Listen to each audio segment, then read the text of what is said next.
All right, let's talk about two feelings that seem like they're from totally different planets. First, there's that crushing numbness you might feel after a long day at work. And then there's that weird, buzzing anxiety that can creep in when life is finally calm. You know exactly what I'm talking about, right? You get through the door, you drop your stuff, and you just stop. You don't even have the energy to pick something to watch. You just sit there, staring, feeling like your brain is literally powered down. And then you've got the flip side. You've worked so hard for a moment of peace. But when you get it, instead of relaxing, you feel like an imposter in your own quiet life. You're just waiting, right? Scanning the room, totally convinced that something is about to go wrong. Now here's the thing that's kind of wild. These polar opposite experiences, the total shutdown on one hand and the high alert anxiety on the other, they actually come from the exact same place. And that's what we're going to unpack. So the whole key to this puzzle is something called the watchful nervous system. And listen, this isn't a flaw. It's not a disorder. It's actually a pretty brilliant ancient survival mode that your brain uses to keep you safe. So what is it really?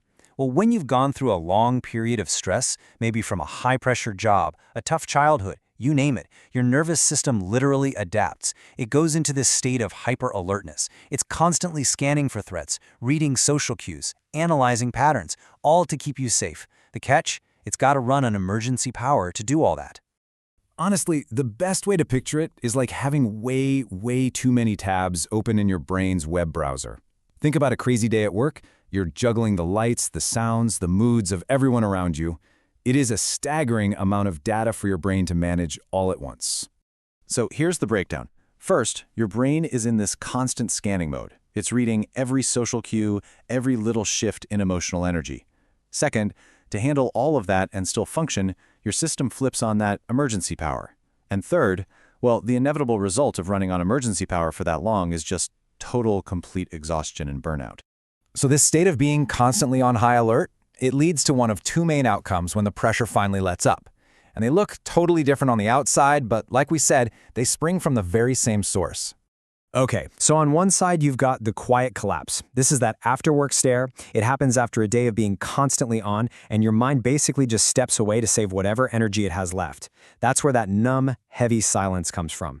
Then on the other side, you've got the imposter in peace. This kicks in when life finally gets quiet, and your watchful brain just doesn't know what to do, so it decides that calm itself must be a form of danger. It stays on high alert, just waiting for the threat it's been trained to expect. This is so important to get. If you experience either of these things, it is not because you're lazy or ungrateful or broken. It is an emotional reflex. It's your brain trying to protect you in the only way it knows how based on everything you've been through. Okay, so now we get the why. That's a huge step. But what do we do about it? Let's talk about how to move from just surviving to actually thriving. And we can do that by building a gentle toolkit to help calm that watchful system down. The very first step sounds simple, but it's not always easy. It's all about validation. Instead of beating yourself up for feeling numb or anxious, you just have to acknowledge it. You have to let the feeling be there without fighting it. You know, it's a real act of courage just to face what hurts. So think of these as building protective fences for your own peace of mind. Start by validating your feelings. Seriously, just telling yourself it's okay to feel this way could be a game changer. Then you can try what are called frame-by-frame activities, things like doodling or knitting, stuff that's simple and doesn't require big decisions.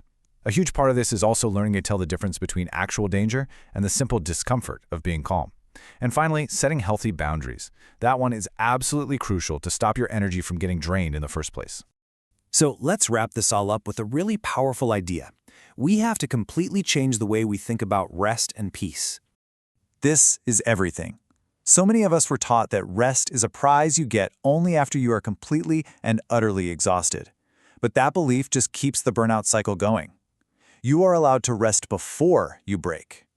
And that really is the core message here. Your worthiness of peace, of rest, of happiness, it's not tied to your productivity. It's not tied to how much you've struggled. It's just inherent. It's yours simply because you exist. So I'm going to leave you with this question. Look, healing doesn't happen in one giant leap. It happens in all the small, gentle choices we make every day. So after everything we've talked about, what's one small step you can take to build